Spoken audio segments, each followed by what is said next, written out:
to Jung at Harp. I'm Deborah Henson-Conant, and this is Kathleen Wiley, and today we will be talking about vulnerability. What is it? How do you be it? When is it safe to do it?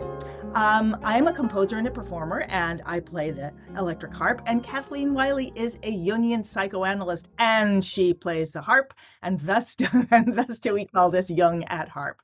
So Kathleen, today, when we came on, I said I'd love to talk about vulnerability because I've started dating, and I know that we have to be vulnerable if we want to be able to be open to another human being. And I have started asking people, how do I be vulnerable?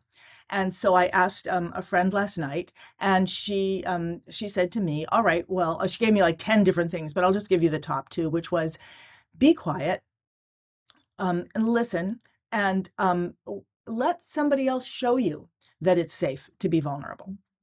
So that was great because I was planning to just like go in and be vulnerable, which I think is an antithesis, possibly. So, Kathleen, I'm sure you have a lot to say about vulnerability. I do. Right.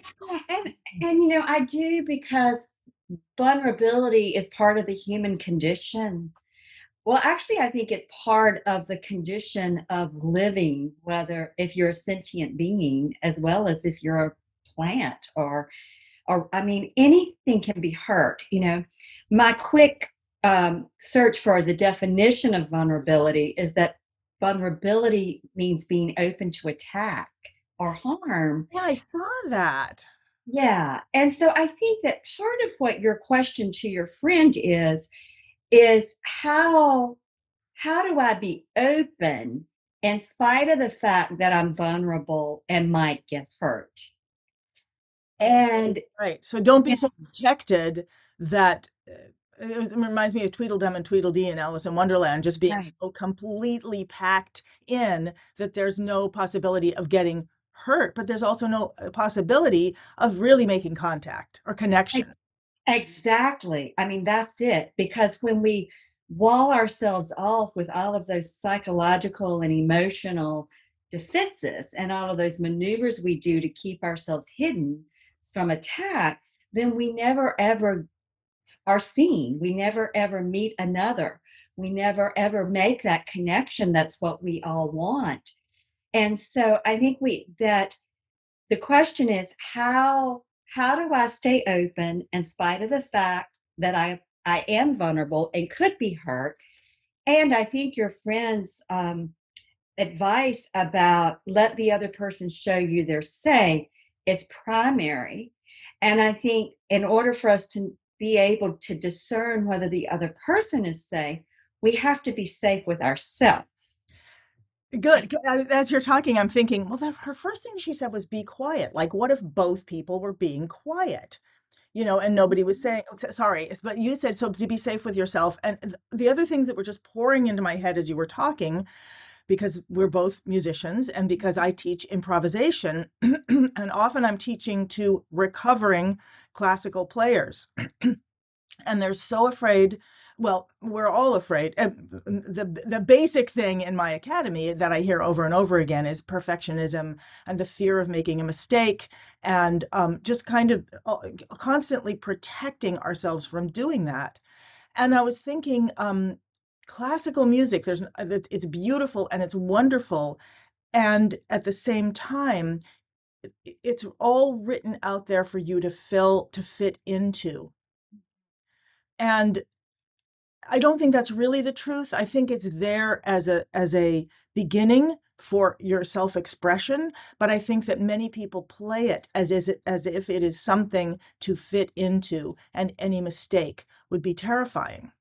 And so I'm thinking that if we go into a relationship as if it's classical music, as if we have to look a certain way, as if we have to be a certain way, as if there is any way we need to be, that we are going to be so scared that we're not even present. Absolutely. I mean, I think that one of the things, and I think this is so true in music, and it's so true in every relationship, and it's definitely true in dating, is do we have that basic sense of our own value and worth? and our own sense of individuality and separateness, meaning our differences from other people, that we trust that that we're good enough, and that maybe these first 5 dates won't be the right match, but the next one will.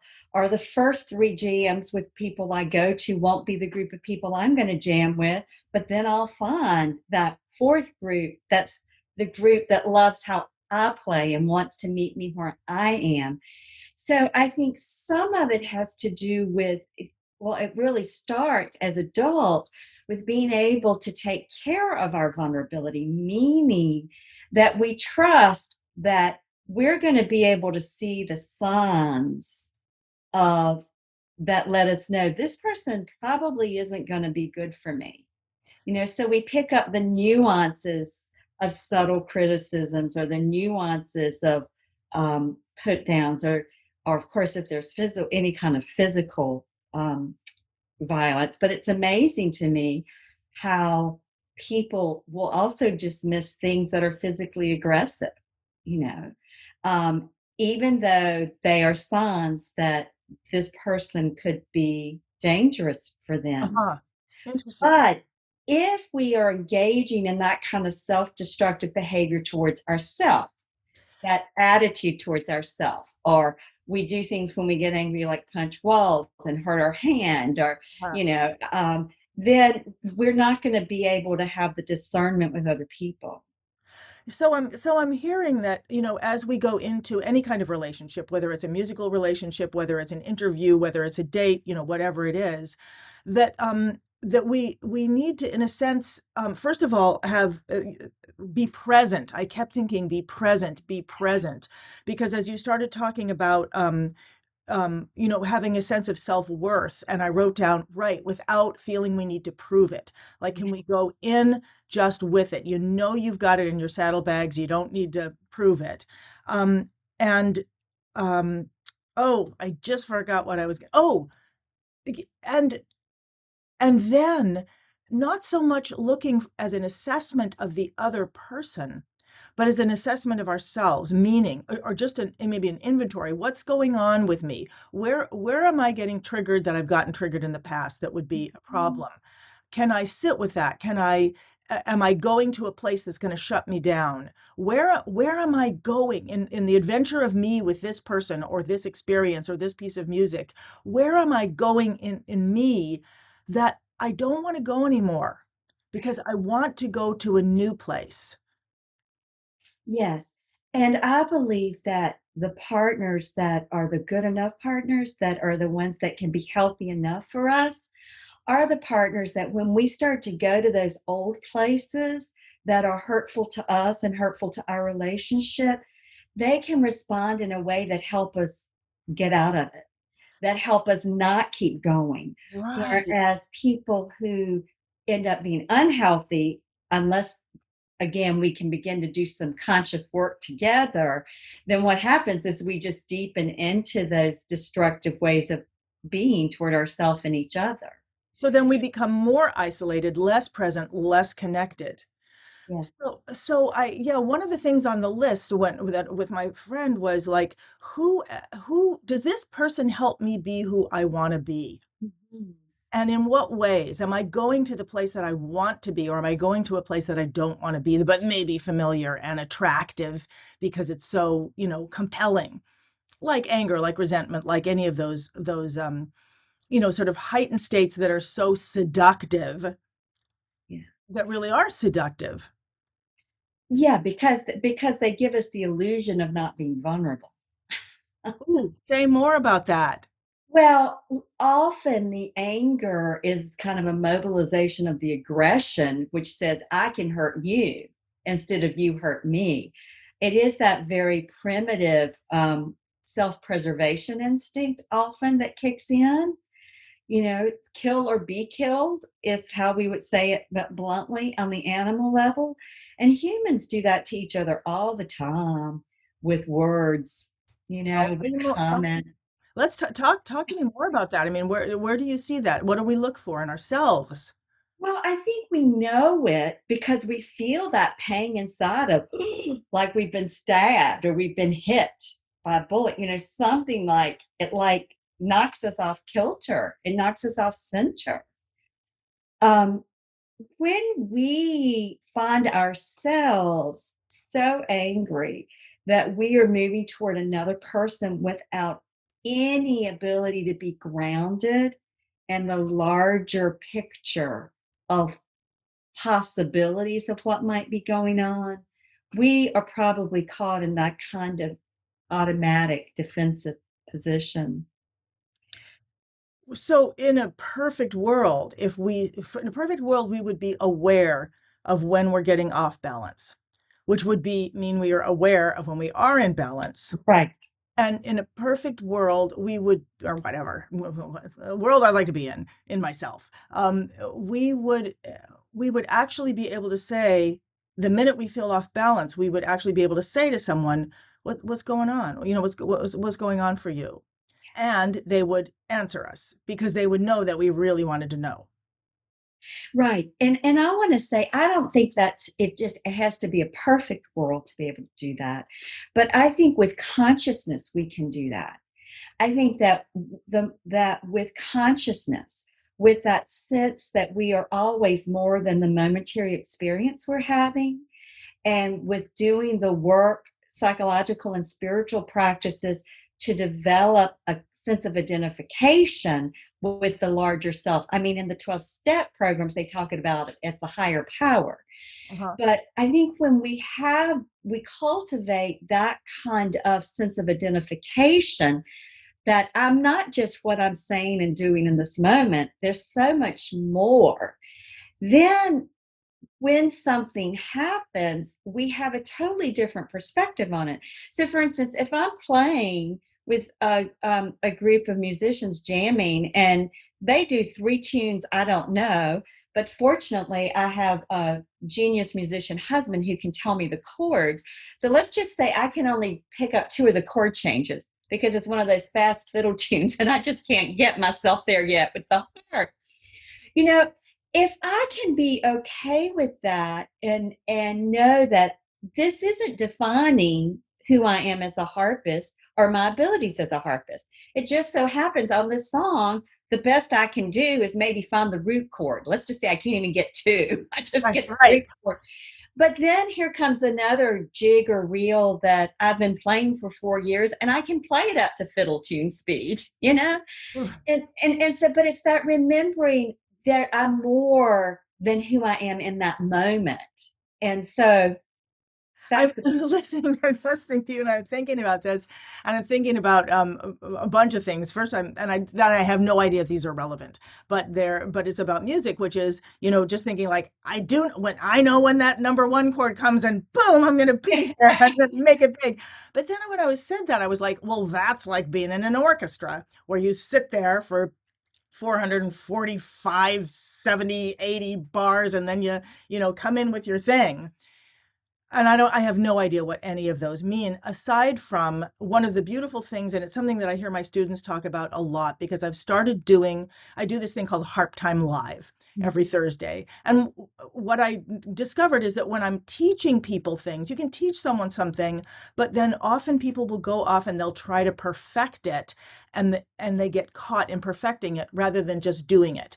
And when you're playing, as you learned, when you're playing with others, you do what you can as it comes around, and then it comes around again, and you grab it, and then and what happens is you become grounded in what's happening, not just what you're doing, but that something's happening, and you see that there's a place for you that keeps coming around. And once you can ground in that place, that one place that comes around, then you get your bearings, and then maybe you can ground, oh, it's over here again. And then you're starting to, I would say, orient yourself into your physical capabilities.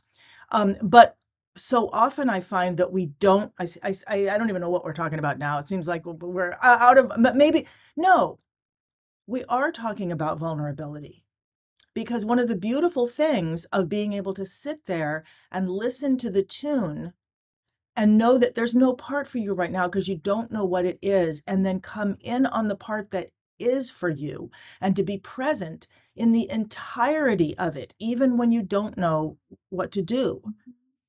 Now, how does that relate to human relationships? So the analogy that's coming to my mind as you're talking about is the idea of gates.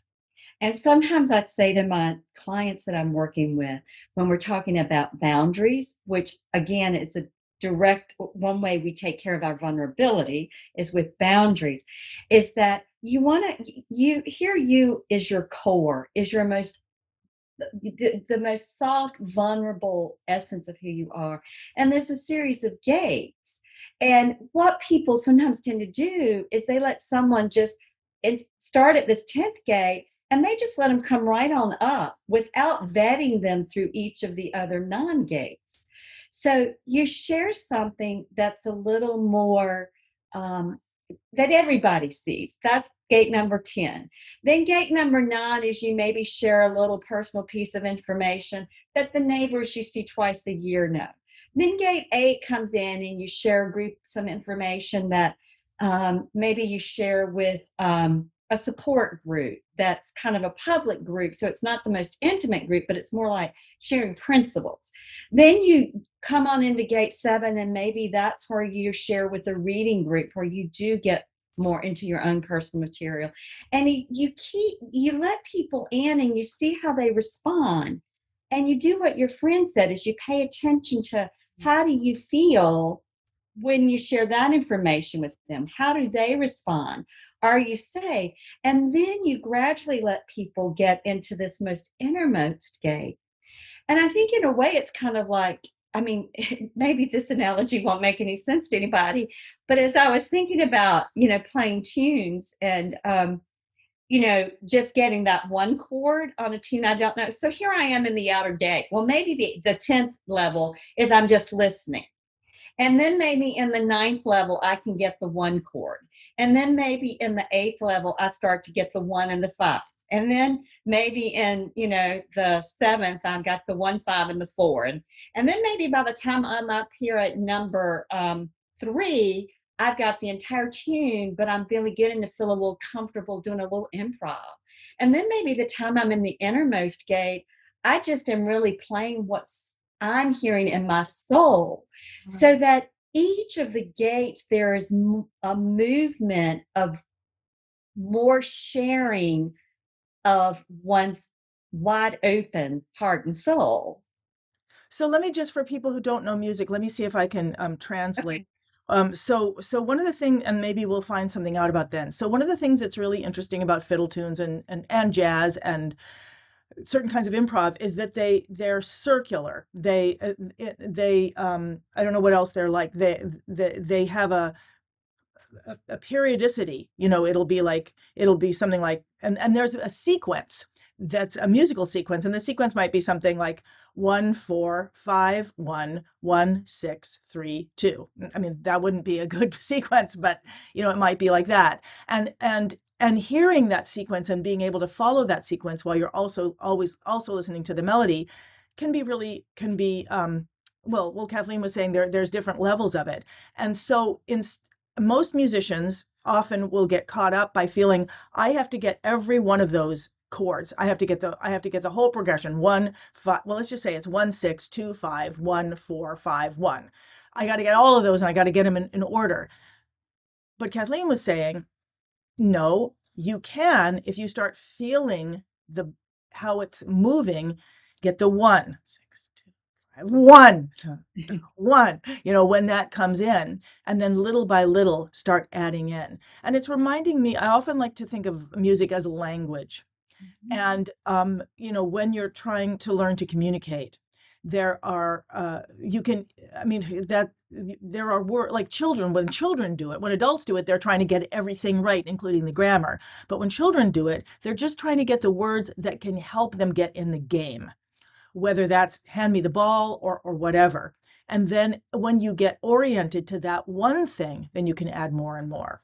So again, I'm not sure what this brings. I feel like I'm going off topic here, but Well, I don't think you are in that. I think what we're talking about is that how do you take care of your vulnerability is we have to be able to realize there's a sequencing of opening to the whole. Ah. Just like with music, there's a sequencing of opening to the whole of the tune or the For mood. me, it's a sequencing of coordination, and there's a sequencing of me being able to orient myself. It's an orientation. Yes, so it requires presence, what you mentioned earlier, that Right. we have to be present. And this comes back again to the Yeah. trust, that we can trust ourselves because we are present. So I feel the niggling, ooh, so and so frowned when I did that chord. Or I feel the niggling when I share something with the guy I'm meeting the first time. You're meeting, I'm married now, so I don't do that, but and they frown. That we pay attention to those nuances and we're able to say, okay, does that really matter to me? Or am I going to get paralyzed by that, or I'm just going to say, well, that's their stuff, and I'm going to go on. Uh-huh. I mean, I think that presence that we bring to listening and orienting ourselves. Right. And I was thinking, to be able to be present when you know you don't know what you're doing, when you think you don't know what you're doing. In other words, you think that what you should be doing is playing all the chords. But in fact, you can be very present when you don't know all the chords, and let yourself start to feel the harmonic rhythm. If you are willing to suspend the disbelief in yourself, you know, Right. So if we think about your dating and meeting someone for the first time, then you might imagine that you're showing up as the musical instrument and all that you know about playing the musical instrument, and you're wanting to join in with this other person with their instrument and music, but you have to listen. You have to orient yourself. And right. that intimacy that happens up here in this first, most innermost circle doesn't happen immediately, that it starts just like with learning to play with another musician. But of course, now we're talking about the exchanging of the music of the souls vis-a-vis words and stories and what one shares of oneself and their likes and dislikes and their life's adventures. But it's the same principle or dynamic at work. Well, as you're saying that, I'm thinking, what happens the first time I get together with a musician to play, especially if we're going to improvise? And what do we choose? When we sit down, we want to know, what works on your instrument, what doesn't work, what's our vocabulary here together? And we often start with a blues because it's something that we, depending on the musician, that we'll all know. Or if it's not a blues musician, I'll just pick a progression or something to go on, and then we keep moving, and then we see. And it's interesting because I did a series of these with a guy named Billy Novick, who's a wonderful clarinet player. And I haven't really shared them, but it was really interesting to see us, because we just put a camera on when we got sat down for the first time to play, and just kind of, went through how far can we go with each other musically? At what point does one of us fall off the cliff, or do we fall off and come back on? How far can we go? Yeah. I have watched a handful. I've seen a handful of those, so you must have posted them somewhere, and I saw them. But I mean, I think that's a great example. It's like, you know, I've well, I'm having converging thoughts, so sometimes I stutter. Um, Sometimes I think as adults, well, all of us have a baby inside of us that wants somebody else to take care of us. Okay. One of my Jungian analysts along the way, he used to say, we're all far more baby than we like to admit. And I think when it comes to our vulnerability, this is an important thing to remember, is that we all do have a baby self inside of us. And we all know how vulnerable babies are. I mean, they're helpless, they're dependent, they can't move on their own, they can't get their own food. I mean, they talk about open to attack. So we all have this baby self. And if we're going to be able to open in relationship and be vulnerable and be safe, we have to be taking care of our baby Hmm. because no one else can. because once we're adults, we really aren't babies. That baby in me is still alive and well. But we all know what happens when our baby comes out with our intimate partner. It usually doesn't go well. They usually are not interested in taking care of our baby. And we have all been on the receiving end, and we're not interested in taking care of their baby. Now, there may be How do you take care of your own baby? And can you get a nanny? well, unfortunately, the nanny's got to be within too. But I think if we can remember that, it just goes a long, long way because, you know, um, I mean, I'm thinking about my own journey of learning to play the harp, being married to a professional folk musician who was always jamming with other professional folk musicians. And they were always like, oh, bring your harp. We want you to join in. And, they were all very encouraging in many ways. And it was also clear sometimes that certain ones really didn't want me joining in. Because I couldn't, they wanted to move at a level and a pace that I couldn't. And my baby self could really cop an attitude about that and go into just totally withdrawing and withholding, and which is one of the only things babies can do, you know. Well, they can cry really loud and they can. That's right. I could throw a temper tantrum, Yeah. or I could be an adult and say, you know what? Of course, they want me to join in, and I do join in, and they play things I can join in with.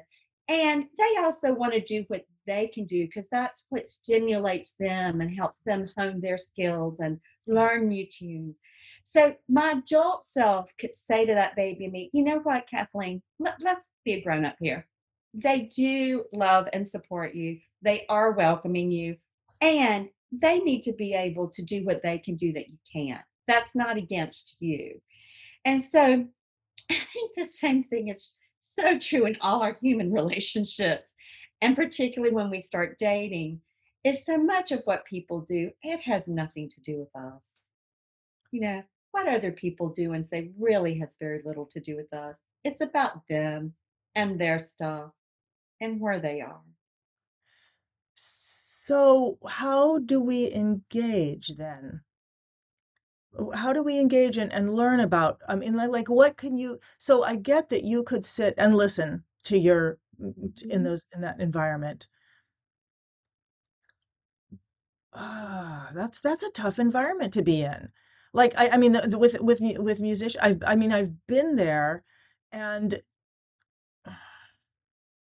I mean, one of the things that was really great about my mother, there was a lot of stuff that was, troublesome, but um, she seemed to have a great tolerance for me. Like, she taught me how to improvise singing, how to harmonize singing by saying, just hold on to one note until it sounds really bad, and then just shift like one step up or one step down. And if that doesn't work, step another step up. And she really encouraged me to hold on to that thing that wasn't working and just shift a little bit. And that was great. In that way, she wasn't a perfectionist at all, and she really taught me the game. But I know, like, I had my ex was a runner, and he literally could not run with me. Like, he would like fall over. He was such a faster runner than me. They would literally fall over and just couldn't. And it was so irritated to try to run with me. So we could never run together. And I just felt less than or and less than or more less than. And I was on tour with another runner who was another great runner, and we were in France, and he said, hey, you want to run up to the hill? And I was like, I'm sure you won't want to run with me. And he was like, no, no, let's do it. And we did. And I was like, seriously, Tim, this just go ahead. And he was like, no, no, this is fun. Let's do it. The whole time it was fun for him. And I was like, how is that? How is it that he was okay with it? And another runner simply couldn't do that, couldn't enjoy being with someone who wasn't a good runner. Well, I mean, you're asking a good question, and I don't have the specific answer because I don't know the two people. But what I can say, just kind of from a theoretical point of view, is the running meant different things to each of them, and the slowing down to run alongside you meant different things. Oh. And So if it triggers something in them that's like, oh, and this is why you said right in the beginning, we need to go in with our own sense of self-worth so that we're not needing to prove anything as we go. that's right. That's right.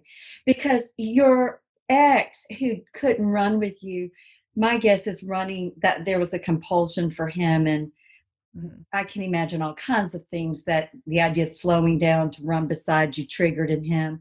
And that isn't about you, that was his own stuff. And it is hard to not feel less than.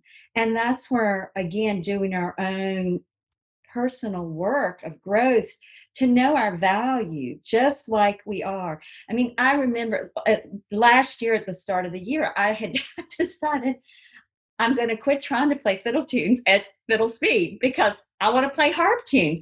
And I learned the very first song. I mean, I've been playing harp for 6 years. I finally learned a tune that was written for the harp. I learned Hasselmann's Petit Berceuse. Finally, I'm probably saying that wrong, so apologize. But A little lullaby, whatever. Yeah. lullaby. And I learned that. And when I would play it, John would say, "Oh, that's gorgeous. That's not like you don't play anything else like that." And I would say, "It's because it's the only harp tune, only tune written for the harp I play. My everything else I learned were fiddle tunes, primarily adapted to Right. the harp." That's so interesting, and I'm just realizing you should play the Nightingale with him because Yeah, it could be a waltz. I mean, it is a waltz.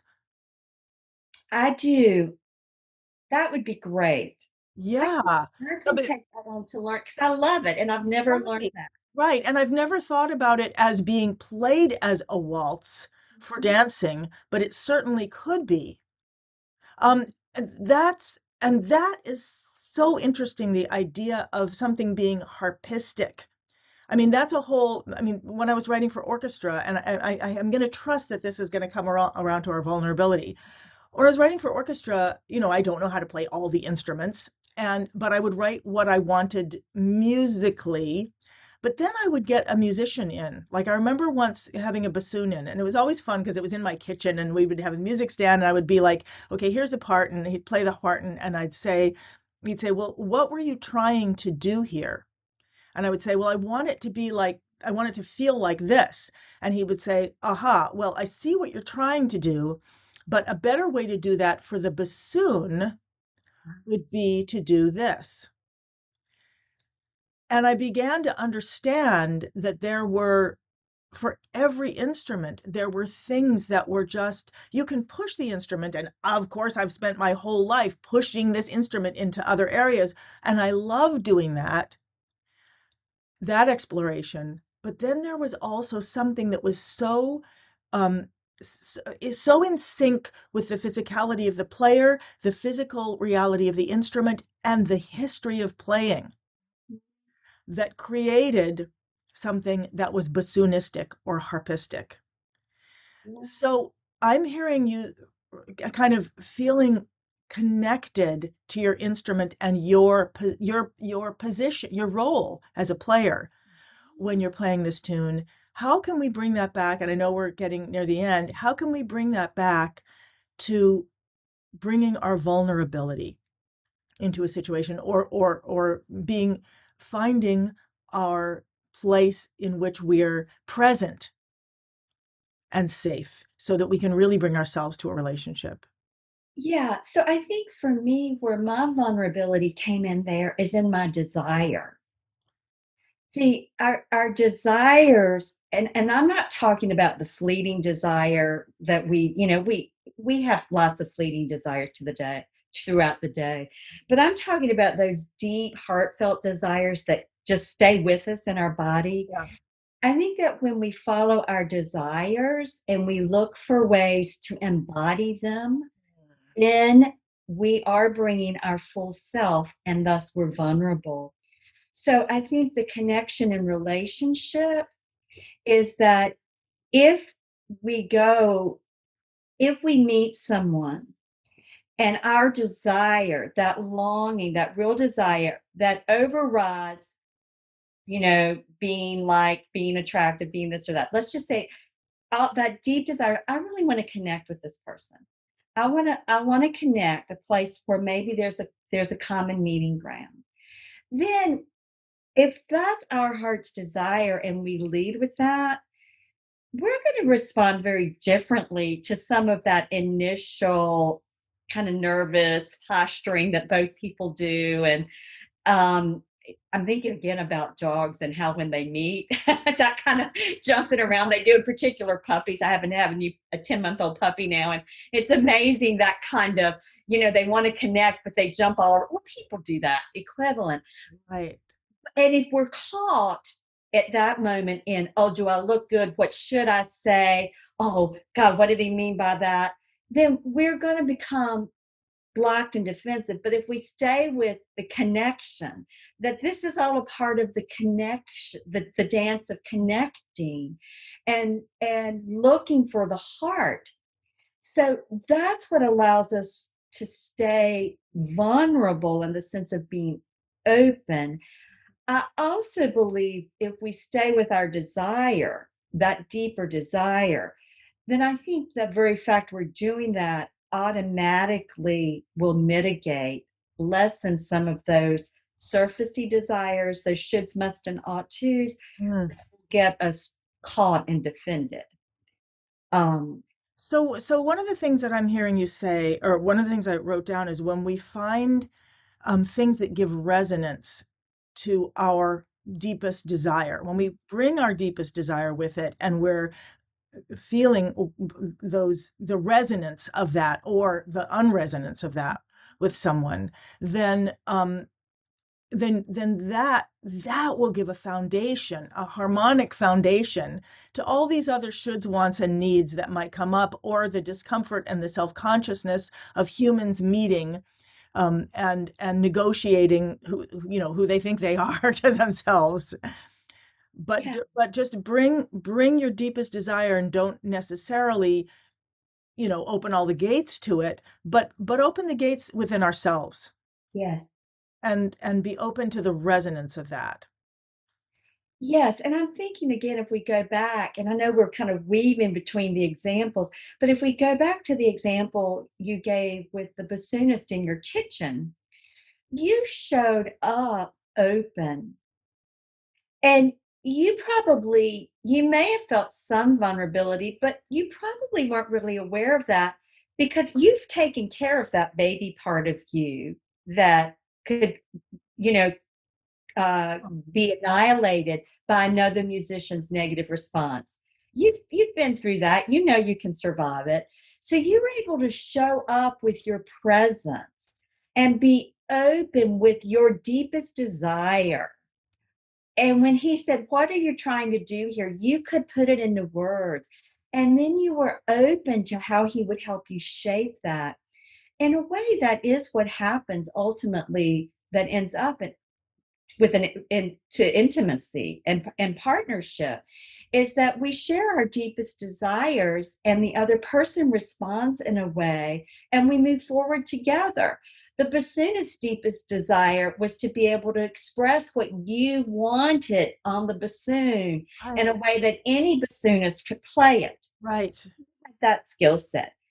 So you work together to co-create something. That is what happens in intimacy. And part of what we can't end without me saying, and it's a mystery. I mean, we're talking about it, but the bottom line is we all know when it happens, it's like magic. It's like the hand of the God and goddess has touched us. So I also want to say that we are talking about a process that is really bigger than the human ego. We can't orchestrate it. We can't make it happen. And you know that from playing with musicians. As you're speaking, I just was thinking of a moment when I was playing with rehearsing with a symphony, and it was in a rehearsal. It's an empty hall, huge empty hall, and musicians on stage, and we were playing the Nightingale. And when in rehearsal, I get to turn towards the orchestra rather than turning away. So I was turned towards, and there was this incredible English horn solo, and it was it was so beautiful. He was playing it so beautifully that everyone was just breathless. And after that, we all realized that even though this was rehearsal, we were not going to stop. We were not going to fix anything.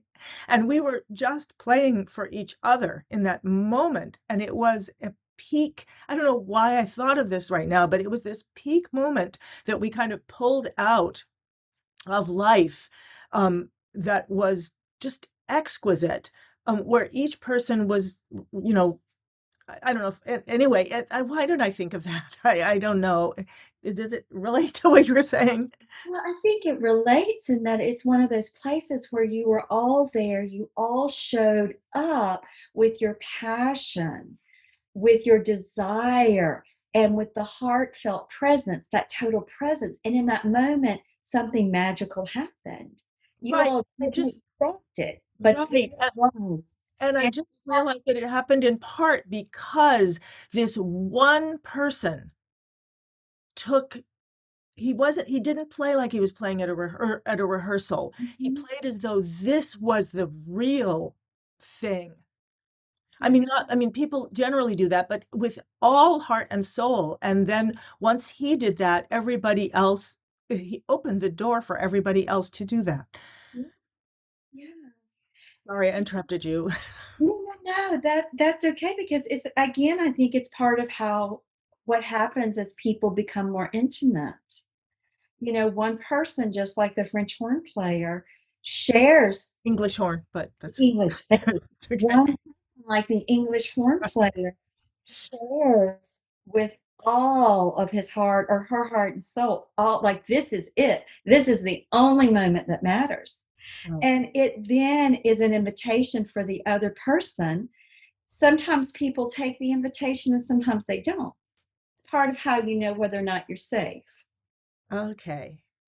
Yeah. Wow. Oh, Kathleen, thank you. I just love these adventures with you. Wow, thank you. And I'm gonna go back and listen to this because I want to hear what you said. Oh, that's my little. I guess it's time to stop. Okay, all right. Okay, thank you so much, Kathleen, and I'll really look forward to seeing you again next week. Okay, bye-bye. Bye bye. Visit jungatharp.com for show notes, contact links, and to follow the ongoing conversation. That's Jung, as in Carl Jung, the famous psychoanalyst, and harp, as in the many-stringed instrument.